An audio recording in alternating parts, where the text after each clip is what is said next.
오늘 제가 물건을 하나 들고 나왔는데요. 사랑하는 성도님 여러분, 이거 뭐라고 생각하십니까? 예? 이게 뭔 줄 아십니까?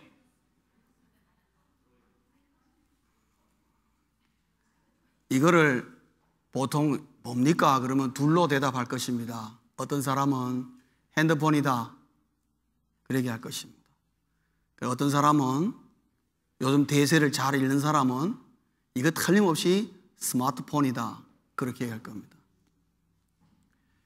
여러분, 미국의 이 전화회사로서, 이 전화기를 만드는 회사로서 전 세계적으로 유명한 것이 두 컴퍼니가 지금 있습니다. 하나는 노키아라는 컴퍼니입니다. 노키아는 2년 전만 해도 전 세계의 이 핸드폰을 40%를 장악했습니다. 절대적인 1위를 차지했습니다. 2년 전만 해도. 그러나 2년 전에 애플이라는 컴퍼니에서 스마트폰이라는 것을 만들어내면서 이것이 선풍적인 돌풍을 불러왔습니다. 노키아는 똑같은 걸 가지고 항상 뭐라고 생각하냐면 이 핸드폰이라는 것은 전화기다라고만 생각했습니다. 그러나 애플을 책임지고 있는 CEO인 스티브 잡스라는 사람은 어떻게 생각했냐면 이것은 핸드폰만 되어서는 안 된다. 여기에 모든 것을 다 집어넣을 수 있어야 된다. 어떻게 하면 여기에다가 모든 정보와 모든 자료와 이걸 들고 다니면서 모든 것을 다 할 수 있게 하실까? 우리 사람의 편리한 모든 것을 다 해결할 수 있고 해줄 수 있을까? 라고 생각했습니다. 전화기 이상을 생각했습니다. 여러분, 노키아는 핸드폰은 그냥 전화기로서만 잘 되는 것으로 만들어 나왔습니다. 그러나 오늘날 2년밖에 안 지났는데 노키아는 이제는 더 이상 여러분 전화기 스토어에서 노키아라는 제품을 찾아보기가 어렵게 됐습니다. 거의 망해가는 회사가 되었습니다. 생각의 차이가 어마어마한 결과를 가져온 것을 알 수 있습니다. 애플이라는 컴퍼니는 2년 전에 비해서 지금 현재 그 회사의 자산 가치가 4배가 뛰어올랐습니다. 생각의 차이가.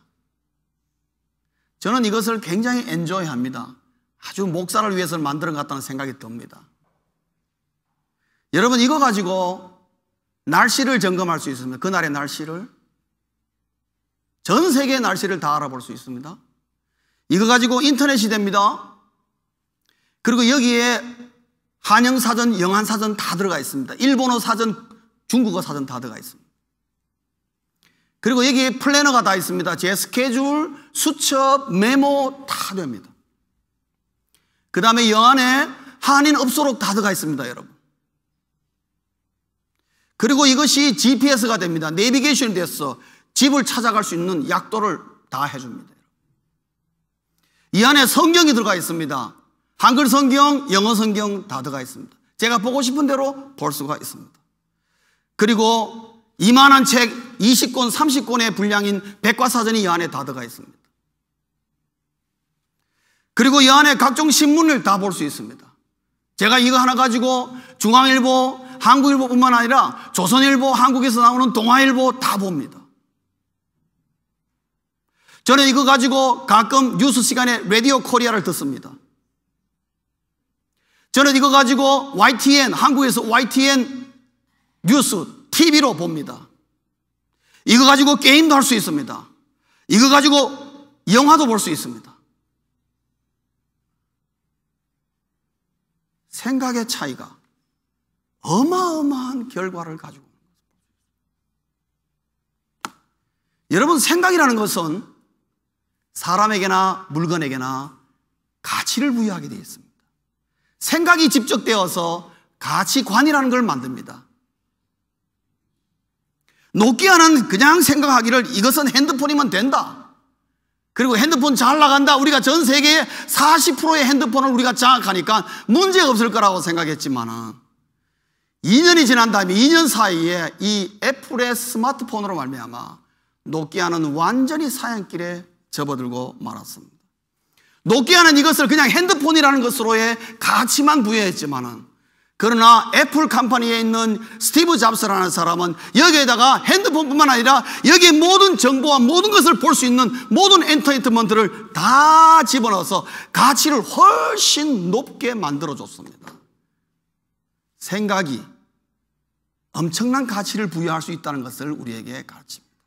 사랑하는 성도님 여러분, 우리는 예수 믿는 사람으로 살지 않습니까?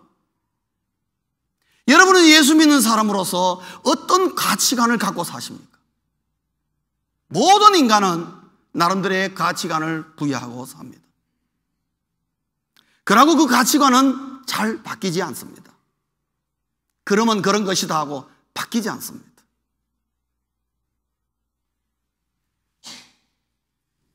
예수 안 믿는 사람들도 나름대로의 가치관을 갖고 삽니다. 판단의 기준이 있고 결정의 기준이 있습니다.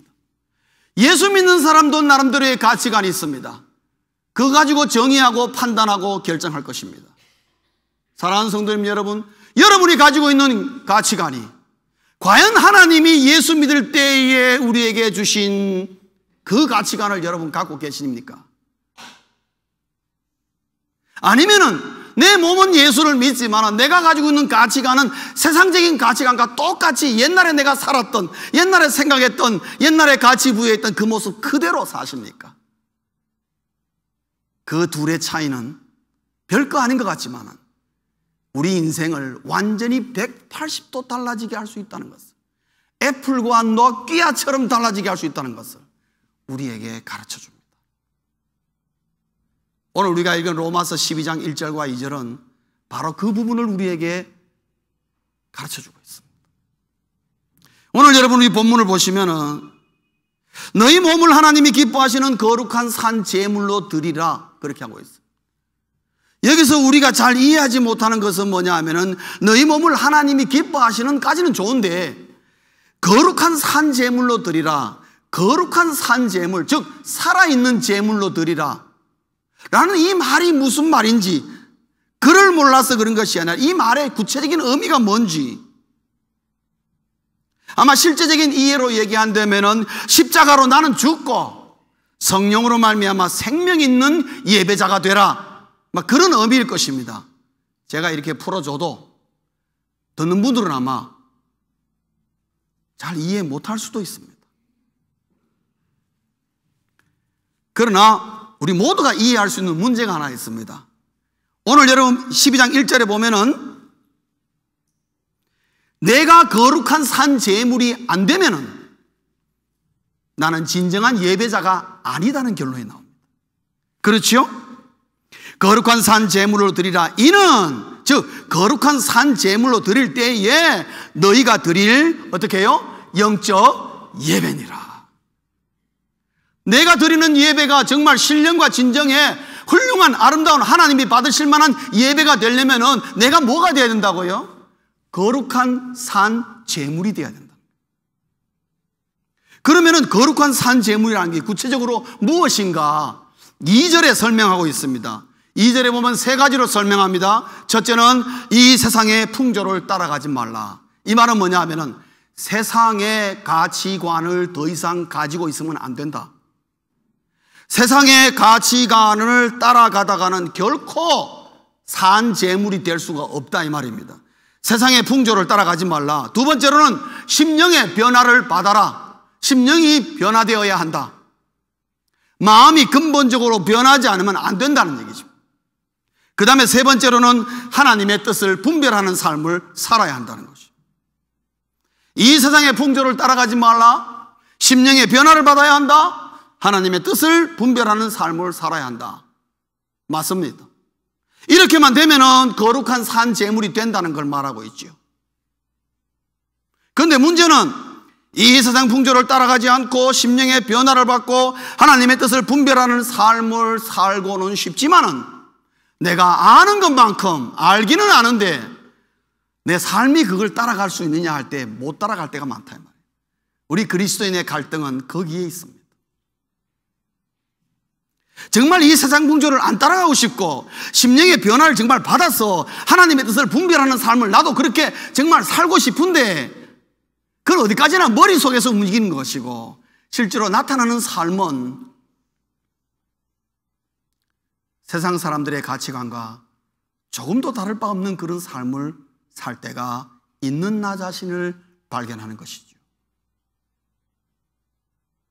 그러나 오늘 말씀 가운데에 사도 바울이 한마디 우리에게 중요한 힌트를 주고 있습니다. 2절에 보면은 뭐라고 얘기했냐면은 너희는 이 세대를 본받지 말고 오직 마음을 새롭게 함으로 변화를 받아라 그랬습니다. 여기 보면 변화를 받아라는 말이 있는데 요 변화를 받아라는 말은요 수동태입니다. 수동태다라는 것은 뭐냐면은 바깥으로부터 나에게 어떤 자극이 있어가지고 내가 변화되는 겁니다. 능동태는 뭐냐면은 내가 변화를 위해서 나가는 거죠. 그런데 여기 보면은 사도 바울이 뭐냐면은 변화를 받아라는 부분에 이 변화라는 부분을 수동태로 말해가지고 내가 변화를 주도할 수 있는 게 아니라 밖으로부터 나에게 뭔가 변화를 줄 수 있는 자극과 그런 것으로 어떤 액션, 팩토로 말미암아 내가 변화되어진다는 거죠. 이것은 무슨 말입니까? 거룩한 산재물이 되려면 이 세상의 풍조를 따라가지 말고 심령의 변화를 받고 하나님의 뜻을 분별하는 삶을 살아야 되는데 그것이 내 의지와 내 결단으로 되느냐 해보면 안 된다 이 말이지요. 그렇기 때문에 사도 바울은 여기에 변화하십시오 그렇지 않고 변화를 받아라 수동태를 말할 쓴 것은 성령의 도움을 받아야 가능하다. 성령이 아니면은 내 마음은 정말 세상의 가치관을 버리고 하나님의 뜻을 분별하며 살고 싶지만은 현실적으로 안 된다는 거죠. 성령의 도우심을 받아야만이 내가 거룩한 산죄물이 되어서 하나님이 받으시는 올바른 예배를 드릴 수가 있다는 것입니다. 올바른 예배에서 하나님을 만나기 때문에 그렇다. 그러면 성령으로 말미암아 내가 변화를 받는데 무엇을 변화를 받아라는 거냐? 오늘 본문은 우리에게 무엇을 가르치냐면 한 가지를 가르칩니다. 그건 뭐냐면 성령은 혹은 성령만이 나의 가치관을 변화시킨다는 겁니다. 나의 가치관을 변화시키는 것입니다. 사람의 가치관은 잘 바뀌지 않습니다, 여러분. 죄송한 얘기지만은 이건 통계적으로 얘기하는 겁니다. 제가 얘기하는 게 통계적으로 사람 나이가 55세가 넘으면 변화가 안 일어난다고 합니다. 가치관이 굳어버려가지고 절대로 의지적으로 변화가 안 일어난답니다. 아무리 이래 해도 다시 제자리로 돌아온다는 거죠. 55세 이상. 그럼 55세 이하는 변화의 가능성이 안고 있다는 것이. 저는 그러나 성령이 하시면은 연령과 상관없이 우리의 가치관이 다 변화할 줄 믿습니다. 내 의지로는 안 되지만은 그러나 성령이 나와 함께 하시면은 내가 지금까지 생각하고 행동했던 모든 가치관이 180도 변화될 수가 있다는 것입니다. 그럼 어떻게 성령이 나의 가치관을 변화시키는가? 두 가지 면으로 볼 수 있습니다. 하나는 성령은 우리의 생각을 변화시킬 수 있는 분입니다. 성령은 우리의 생각을 변화시킵니다. 어떻게 변화시키느냐? 성령이 우리의 생각을 변화시킬 때 제일 먼저 우리를 타칭하시는데요, 우리에게 은혜를 알게 합니다. 하나님의 은혜가 무엇인지를 알게 합니다. 나를 향한 하나님의 관심과 사랑이 어떤 것인지를 깨닫게 합니다. 하나님이 자비하심이 어떤 것인지, 나는 무능력하고 나는 별로 실력도 없는 것 같고 나는 이 세상에 없어도 괜찮은 존재 같고 자기 자신을 학대하고 비하하는 자를 향하여 하나님은 말하기를 NO! 너는 나에게 예수 그리스도의 피값으로 산 고귀한 인생이라고 말하는 분이 누구냐? 하나님이신데 그거를 전달해 주는 분이 누구냐? 우리에게 성령이 전달해서 하나님이 나를 이렇게 사랑하시는구나 깨닫가야 십자가의 은혜를 깨닫게 하는 것입니다. 어느 교회에서 단기 선교를 갔습니다. 어디로 갔냐면은 몽골로 갔습니다. 여러분 몽골 아시죠? 몽골로 단기 선교를 갔습니다. 그래서 그 단기 선교가 이제 거의 끝날 무렵에 그 이제 몽골에 사시는 분이 고맙다고 그 거무튀튀한 몽골 아저씨가 이 단기 선교사들을 대접한다고 양을 한 마리 잡았습니다. 그런데 공교롭게도 그 양 잡는 장면을 단기 선교사들이 다 보는 앞에서 양을 잡았습니다. 그러니까 다 본 거죠, 그 잡는 거를. 그래서 단기 선교사들이 이렇게 물끄러미 보고 있는데 이 거무튀튀한 몽골 아저씨가 양 한 마리를 끌고 옵니다. 끌고 오는데 양이 끌려오다가 이 아저씨가 칼을 딱 잡으니까요, 그때부터 양이 공포에 두려워가지고 막 울고 엄매엄매 울고 어떻게 이제 도망가 보려고 발버둥을 치더라는 거죠. 그런데 이 몽골 아저씨는 인정사정 없이 그 양의 목에다가 칼을 팍 꽂았어. 단숨에 그 양을 죽여버린. 그럴 때 그게 양에서 양이 퍽 쓰러지면서 피가 줄줄줄 나오는 것을 단기 선교사들이 다 그걸 본 것입니다. 그걸 보는데 갑자기 여기저기서 우는 소리가 들리기 시작해요. 한 명, 두 명이 자꾸 우는 겁니다. 그러다가 단기 선교사 전체가 다 울게 되었습니다. 울음이 지나쳐가지고 통곡이 되었습니다. 그러다가 그 중에 누구 한 사람이 찬송가 405장을 부르게 된 것입니다. 나 같은 죄인 살리신 그 은혜 놀라와 그 찬송을 들으며 영광을 올린 것입니다. 양을 잡는 모습을 단기 선교사들이 그걸 보면서 똑같이 누가 지시한 거 아니고 누가 말한 거 아닌데 똑같이 무슨 마음을 느낀 것입니까? 예수님의 십자가의 은혜를 깨달은 것입니다. 누가 그렇게 깨닫게 했습니까? 그 자리에 성령께서 단기 선교사들의 마음을 터치하신 것입니다. 그러나 해석하기도 그 양을 잡는 몽골 아저씨는 이 사람들이 왜 우는지를 전혀 모르는 것입니다. 왜 우냐고 이 사람들이. 도대체가 이해를 할 수가 없는 것입니다. 해석하기에 그 몽골 아저씨에게는 성령의 타칭이 없었습니다. 그분에게는 영원한 수수께끼인 것입니다. 울다가 갑자기 또 웬 노래를 부르고 왜 이러느냐. 그 몽골 아저씨는 아무리 생각해도 이해가 안 가는 것입니다. 그러나 단기 선교사에게 성령이 그들을 타치하고 그들의 마음을 여니까 양 잡는 모습을 보고 예수님의 십자가의 피공로를 생각하고 그 앞에서 눈물을 흘리며 통곡하고. 여러분, 이것이 성령이 우리에게 은혜를 알게 하는 하나의 수단이요 방편인 것입니다. 사랑하는 성도님 여러분, 예수 믿는 사람이 가치관이 변화될 때에 성령이 우리의 생각의 변화를 시킬 때 어떻게 하느냐? 반드시 은혜부터 먼저 우리에게 줍니다. 십자가의 은혜를 깨닫게 할 때에 내가 그 자리에 울면서 그때부터 사람의 심령의 변화가 일어나기 시작하고 생각의 변화가 일어나기 시작하십니다. 당해보지 않은 사람은 도대체 이해할 수 없는 변화가 일어납니다. 그리고 그것은 의식의 전환이 일어납니다. 어떤 의식의 전환이 일어납니까? 자기 자신을 재발견하게 되는 것이죠. 자신이 누구인지를 알게 되는 것입니다. 자기는 보잘것없는 인생이라 생각하는데 하나님이신 예수 그리스도가 이 땅에 오셔서 자기를 대신하여 십자가에 못 박아 죽으시기까지 나를 저 양처럼 나를 사랑하셨다는 그 사랑의 은혜를 감격하며 나라는 존재가 하나님에게 너무나 귀한 존재라는 자신의 재발견이 이루어지고, 그리고 자신이 지금까지 어디로 가고 있는지를 보게 되는 것입니다. 이것이 내가 원했던 길이고 내가 살고자 하는 길이었는데 알고 보니까 하나님의 생각과는 정반대의 길을 가고 있다는 자기 자신을 발견하는 것입니다. 더 나아가서는 자기 인생에 무엇이 잘못된지를 깨닫기 시작합니다. 자기는 아무런 죄가 없다고 생각하고 자기는 정말 잘 살고 있다고 생각했는데 성령이 나에게 은혜를 주시고 내 생각의 변화를 일으키시니까 내 마음속에 내가 얼마나 하나님 앞에 흉악한 죄인이고 몹쓸 죄인이라는 것을 깨닫고 거기서 엎드려 회개하는 것입니다. 회개할 때에 그의 마음이 새로워지는 것입니다. 오늘 여기 보면 이 세대를 본받지 말고 오직 마음을 새롭게 함으로, 마음의 새로움은 성령이 아니면은 성령을 통해서 은혜를 통하여 내가 하나님 앞에 십자가의 은혜에 굴복하여 회개할 때에 내 마음을 새롭게 하는 것입니다. 내 마음을 새롭게 하면서 나에게 새로운 생각이 드는데 성령의 생각이 들어오기 시작하는 겁니다.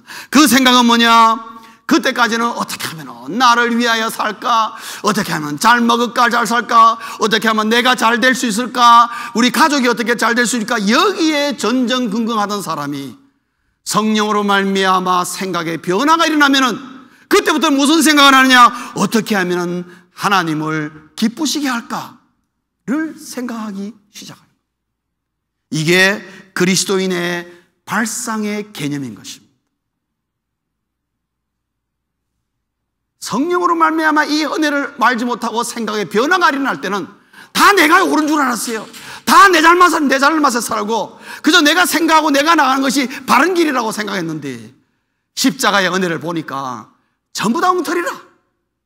그때부터 자기 자신의 하나님이 기뻐하시는 것을 생각. 성령은 이렇게 하여 우리의 생각을 변화시켜서 우리의 가치관의 변화를 일으키는 것입니다.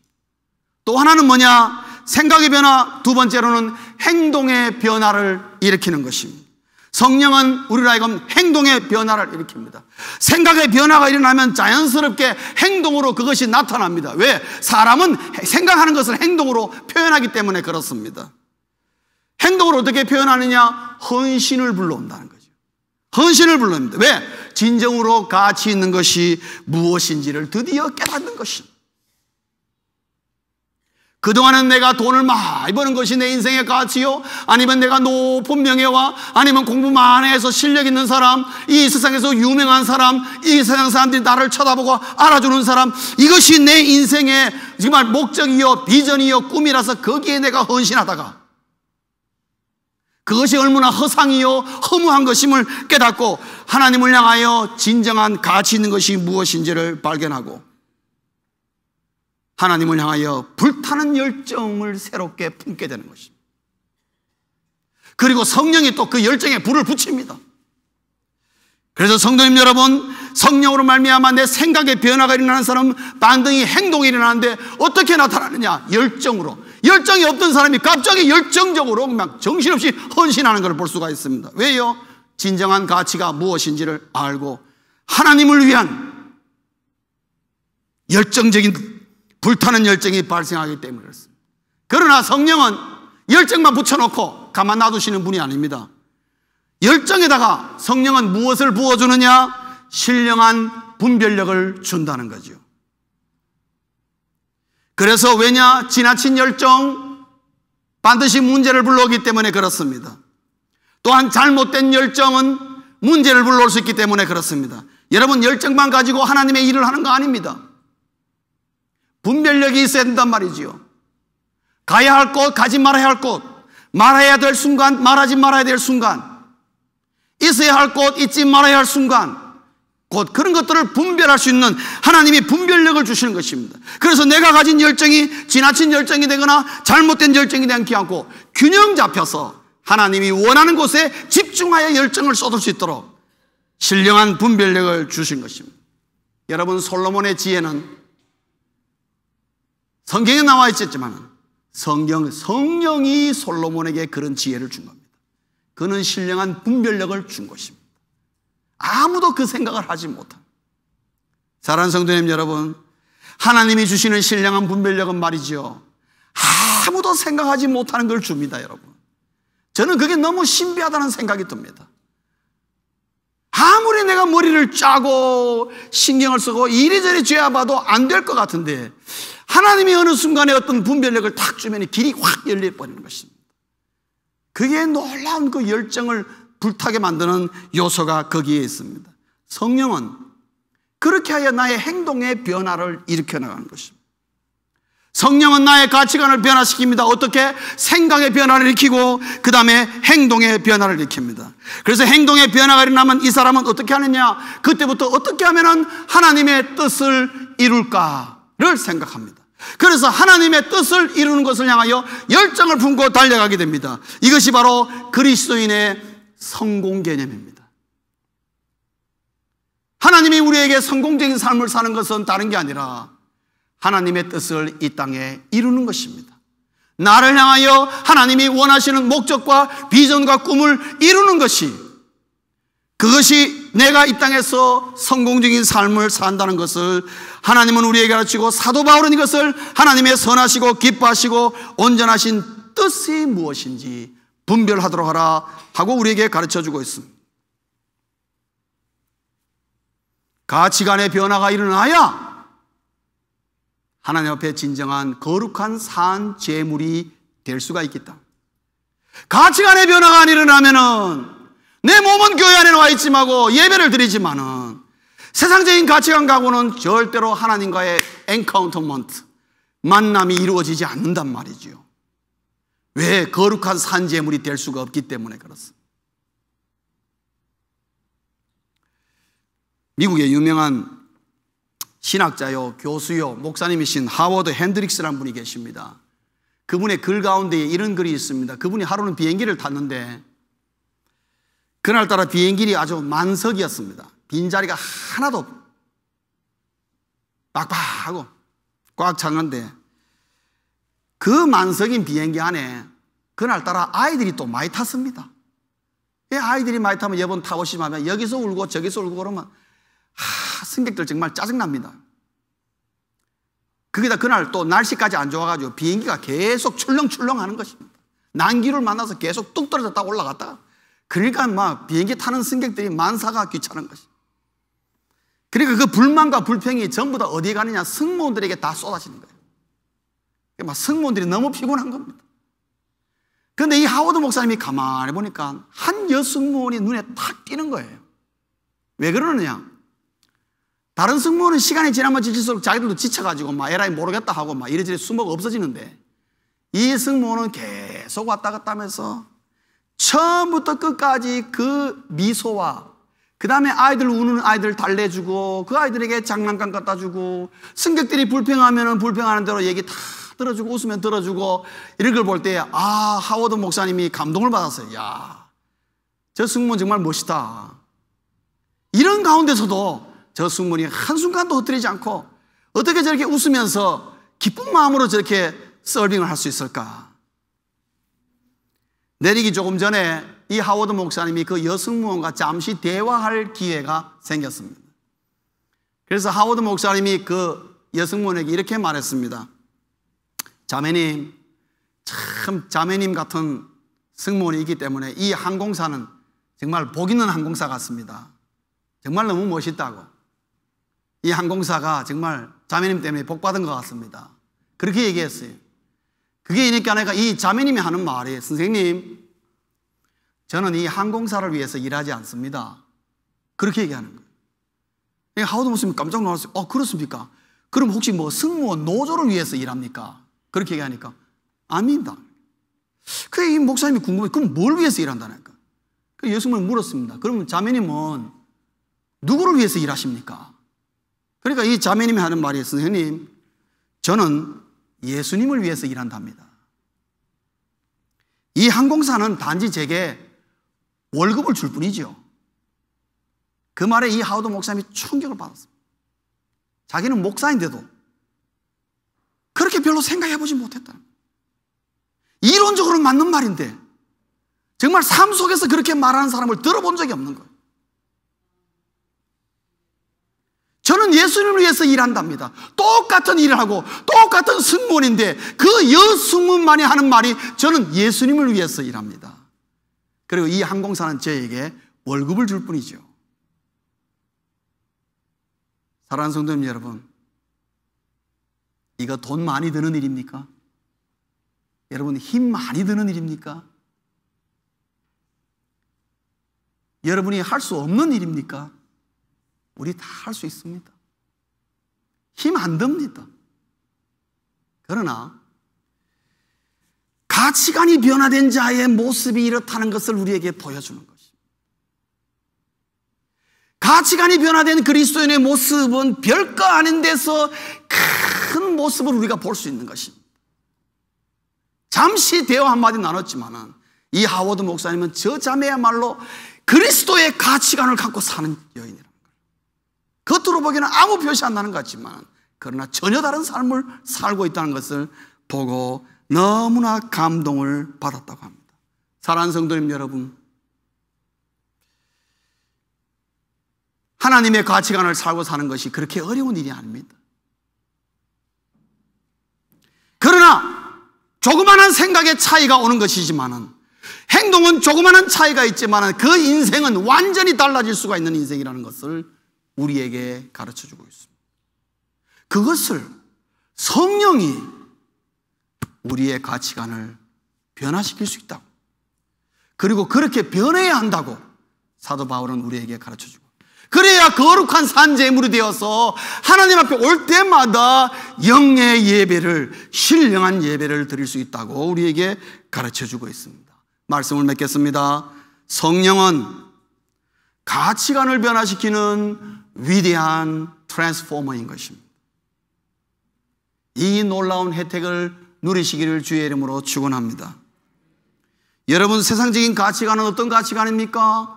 세상적인 가치관은 인간 중심입니다. 하나님이 배제되어 있습니다. 여러분, 하나님 없다고 생각합니다. 하나님 상관없습니다. 우리가 다 할 수 있다고 생각하는 것이 세상적인 가치관입니다. 두 번째로는 이성 중심입니다.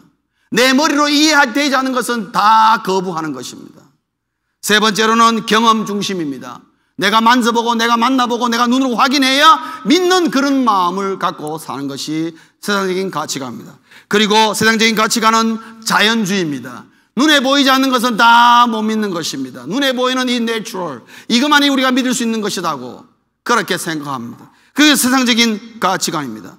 그러나 그리스도인의 가치관은 무엇입니까? 그리스도인의 가치관은 하나님 중심입니다. 보이지 않는 하나님을 신뢰하고 그분 중심으로 사는 것입니다. 두 번째로는 말씀 중심입니다. 지금까지는 내 마음대로, 내 뜻대로, 내 생각대로 살았지만 그게 아니라 이제는 하나님이 뭐라고 말씀하시는가, 그 말씀을 따라 사는 것이 그리스도인의 가치관입니다. 세 번째로는 성령 중심입니다. 성령의 지시하심과 성령의 말씀하심과 성령의 계시와 성령의 도우심을 받아서 시시각각 하나님 성령의 도우심을 말미암아 사는 그런 삶을 삽니다. 그리고 이것은 초자연주의인 것입니다.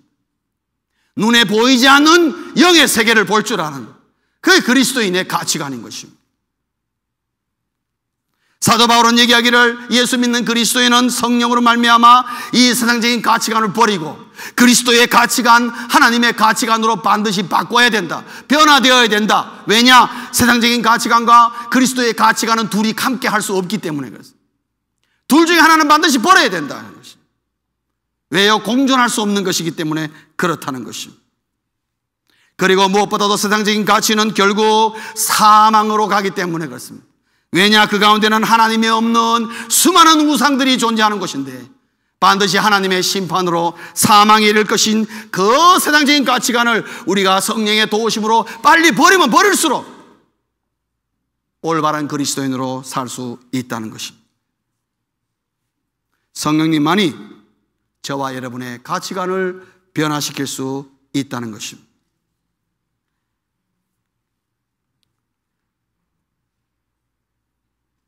구체적으로 어떻게 그러면 하면 좋겠습니까? 저는요, 제가 하는 방법을 여러분에게 소개할게요. 내 성령으로 말미암아 내 가치관이 구체적으로 변화되기 위해서 어떻게 하면 좋겠는가? 저는 두 가지 질문을 자주 묻습니다. 성령님께 뭐라고 묻냐면, 성령님, 이럴 때 나는 어떻게 해야 합니까? 하고 묻습니다. 저는. 성령님, 이럴 때 나는 어떻게 해야 합니까? 위기의 순간이나 문제의 순간 때마다 엎드려 기도하면서 성령님께 묻습니다. 인격적인 분이시니까. 성령님, 이럴 때 나는 어떻게 해야 합니까? 질문할 때요, 성령이 나에게 놀라운 지혜를 줄 때가 있습니다. 아니요, 참 많습니다, 여러분. 또 이런 질문을 합니다. 성령님, 제가 지금 잘하고 있는 겁니까? 라고 묻습니다. 성령님, 제가 지금 잘하고 있는 겁니까? 정말 제가 지금 이 사는 모습이 성령님 보시기에 성령님 원하는 대로 제가 지금 하고 있습니까? 하고 물어봅니다. 사랑하는 성도님 여러분, 이 두 가지의 질문이 가벼운 것 같지만 매일 매 순간마다 이 질문을 드릴 때요, 성령께서 나의 가치관을 변화시키기 시작하고 구체적으로 하나님의 가치관이 어떤 것인지를 말씀을 통해서, 또한 성경을 통해서, 때때로는 사람을 통해서, 상황을 통해서, 하나님의 직접적인 지혜를 통해서 우리에게 그것을 하나하나 가르쳐 주는 것입니다. 저는 그것이 저의 영성을 다이나믹하게 만드는 참 중요한 요소라는 생각이 들 때가 있습니다. 성령의 가치관으로 우리 갖고 있다고 해서 이 땅에서 살 수 없는 거 아닙니다. 똑같은 직업, 똑같은 사업, 똑같은 상황 속에 살지만은 성령의 하나님의 가치관을 갖고 사는 사람은 말이 다르고 생각이 다르고 행동이 다르게 나온다는 것이죠. 그리고 그 결과는 어마어마한 다른 인생을 만들어 간다는 것을 우리에게 가르쳐 주고 있습니다.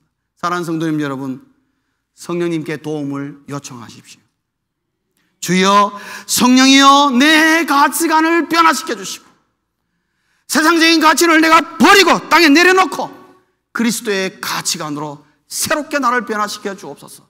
기도하면서 이런 구체적인 질문들을 물어나갈 때에 성령께서 직접적으로 여러분을 도우시며 여러분과 함께 하시며 요한복음에 주님 말씀하신 대로 보혜사 성령으로 여러분과 함께 하셔서 여러분이 상상치도 못한 놀라운 인생으로 여러분을 변화시키실 것입니다. 그리고 하늘나라의 어마어마한 상급, 이 땅에서 예수 안 믿는 사람이 이해할 수 없는 비밀의 신령한 사람의 인생을 걷게 할 것입니다. 이러한 놀라운 복과 은혜가 여러분에게 넘치시기를 주의 이름으로 축원합니다. 기도하시겠습니다.